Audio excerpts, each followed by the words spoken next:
to tell you the truth about this whole thing, it just seems that the EU is a law unto itself. Now, if I read on here, the arguments for having the EU zone and the creation of the world's largest internal trading market. Yeah, some would say that is true, but the massive tax and tariff barriers that have been put up because of this has had devastating effects on the developing world, because the amount varies between different countries in the Eurozone. So even though they've all got the same currency, there's still massive differences in the amount of money that each country is bringing in, because it depends on how much people are working in that country. Unparalleled rights for European consumers. This is what we're supposed to get, this argument. Another one, the regulations that drive these rights have created the unparalleled right to be unemployed in many EU nation states. Equally, it's if consumer rights you want, or the consumer rights that you're supposed to have are not there, or you get sent round the houses having to fill out paper after paper after paper, document after document, and you have to talk to this person, that person, in order to try and get stuff done. You get passed around from pillar to post. So I don't really see any efficiency in that. Cooperation on continent-wide immigration policy, and this is a good one.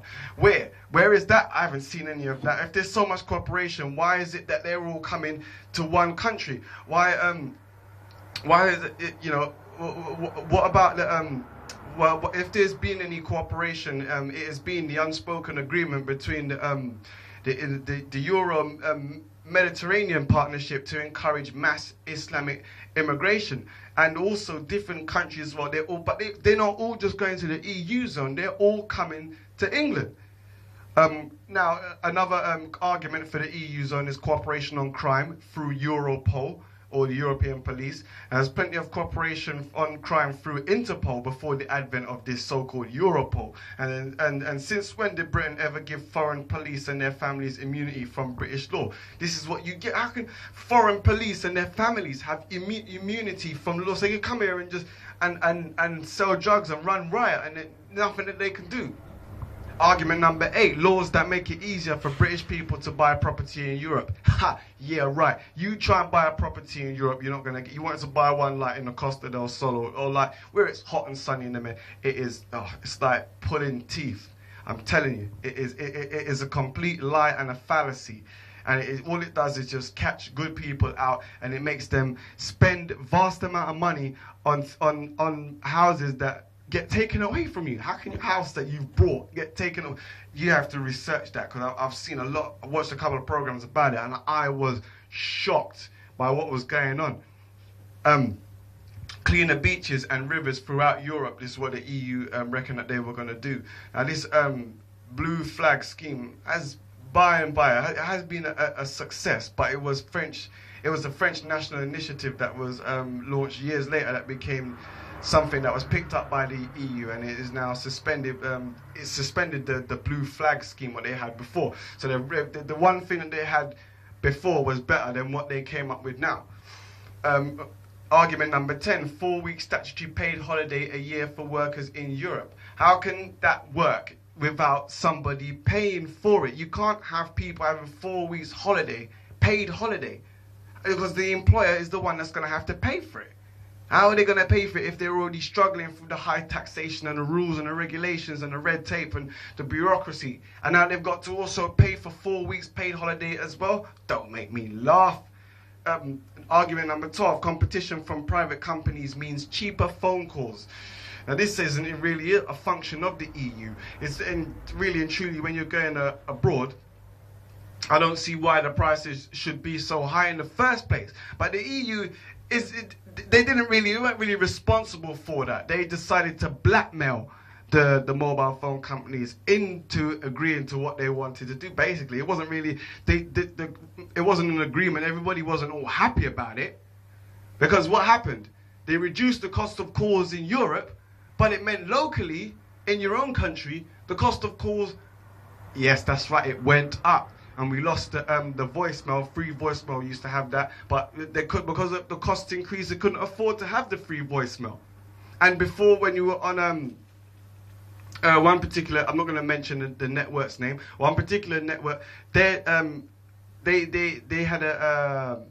It was, I think it was like 8 pence or nothing, or a bit cheaper than that, to phone another mobile phone on that network. And as soon as these EU laws were brought in, that went up. They used to have certain price plans and tariffs, and they got rid of those because of the EU demanding that the mobile phone companies reduce the price of a euro call. Now, they do have a point. But then, if you're going to be doing stuff like that, you've got to think about the knock-on effects. And the person who's going to be suffering is the consumer, because they're the ones that's buying it in the first place. Knocking your head against a brick wall here. It's not making any sense. Another argument is supposed to be that the EU would generate a smaller EU bureaucracy, 24,000 employees fewer than the BBC apparently. This one is just ridiculous, because the figure is 10 times that. And there's probably more like 240,000 employees working for the EU bureaucracy. And this doesn't include HSE officers and so on in nation states. But all their work is created by the efforts of the EU bureaucracy. I mean, the amount of people these days telling you how to rule your life and interfering with the different rules and regulations about how you got to have this and have that. The amount of that is going on these days is unbelievable. Unbelievable. And they're trying to say that a small EU bureaucracy, the EU, the European Union, the Council is anything but small. Anything but small. Argument number 14, making the French eat British beef again. Ha, that's really good. There was no way that was going to happen anyway. I won't even bother waste my time there. Argument number 15, minority languages such as Irish, Welsh and Catalan would be recognized and protected. But it was already protected and well on its way to protection before Spain joined and all stuff. So you see all these just gimmicks. It's like they sit down and try and work out stuff to do to keep people busy in a job. You know, like when the bosses turn, everybody starts messing about. When the cat's away, the mice will play. That's basically what the EU seems like to me. Just a load of people making up stupid jobs so that they can say that some people have been employed. Some people have been employed to what? To tell the rest of us what to do? To drive us flipping crazy? That's what they've been employed for. And that's what it seems like to me. It doesn't make any sense. I don't want people telling me what to do. I've had enough of people that don't like being told what to do. I've already got people in my country telling me what to do. And then I've got another set of people who I didn't even vote for anyway, and I don't have any say on whether or not how much they earn or whether or not they go, or telling me about, you know, what I can do and whether or not I can go about my business, whether or not I can move freely without harassment or fear of being of all these bureaucracies or somebody interfering with my movements and my life. It's just unbelievable. Argument number 16, Europe is helping to save the planet with regulatory cuts in CO2. Now, this is unbelievable. For God's sake, it's such utterable rubbish. It's just unbelievable. They come up with these ridiculous targets and they keep moving the goalpost every time that they don't meet it. Instead of saying, look, we failed and let's move on, they just keep moving the goalpost till it suits them. And that is just unbelievable. And even still, if the EU is the one that is trying to reduce or trying to cut the CO2, what's the point? If the rest of the world is still pumping all of this stuff out, it's just, what are you going to do? Put a big glass dome over the whole of Europe and then just filter the air that way? That don't make no sense. So there's no point. They got us over here trying to cut CO2, but then the amount, all that cutting of CO2 represents like not even 1% on a global scale. So all you're doing is making a clean spot, which just keeps getting dirty every time you clean it. So we're just wasting our time, basically. It's just more regulations, because everything that involves saving the planet is so damn expensive. Why can it not be cheaper to save the planet? Give people an incentive, for God's sake. Everything to do with saving the planet is either a taxation or it's going to be bitter somewhere, and it always affects your pocket. And it's not cheap neither, it's expensive. And I know full well that you can make a lot of this stuff much cheaper.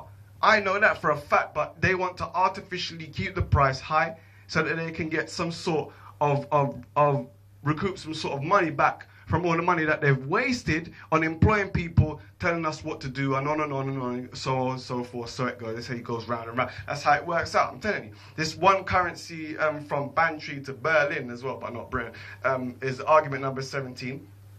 And the EU, the euro, is still largely unproven, and it is showing to be quite dangerous, and it could devastate a country, collapse it, bring it down to its knees, and that the whole eurozone could collapse with that stupid monopoly money. That's what I call it. That's what it looks like to me. You hold it in your hand and you think, that's not money, that's monopoly. Somebody got a piece of paper, somebody drew that and photocopied it and gave it to me. Money. There you go. That is not money. Give me a break. Argument 19, the EU gives twice as much aid to developing countries as the United States. Well, if you give twice as much aid, why are they asking us for more money? Why are they asking us about the famine in Africa? Why have we got to pay for the famine in Africa if the EU are the ones that are giving over the money? Then there shouldn't be any problems. There shouldn't be. Because we're talking billions and billions of pounds or dollars, whatever you want to call it, is being given for poverty, and about 90% of the money doesn't make it to its destination, and that is ridiculous. And then they have the downright cheek. They have the cheek to come back and ask for more, as though what they got already wasn't enough. They needed more. Right. You needed more money, even though you had all the money in the first place, but you decided to siphon off a bit for yourself and just gave the people a bag of grain and some salt and maybe, I don't know, a net so that it can clear the water, and just say, yeah, there you go and run with that. You know, it's disgusting. And they come back again with their long hand and begging and asking for more when they could easily sort this problem out. But yet still, rather than sort the problem out, they like to keep the problem on and on, going. Don't make any sense at all. We'll talk a bit more about these EU things as well, because it's quite a serious subject. I've got a few more pointers to go through. We have the arguments for certain things, and I'll make the case against them. So you just keep it here, and I'll be back after the break. Let's take in the sounds of the one Tony Tuff, yeah? Before I just run this tune here. Early morning vibes, yeah? I mash me, come for mash it. Crazy day on the BFM. And then big up yourself every single time. Long time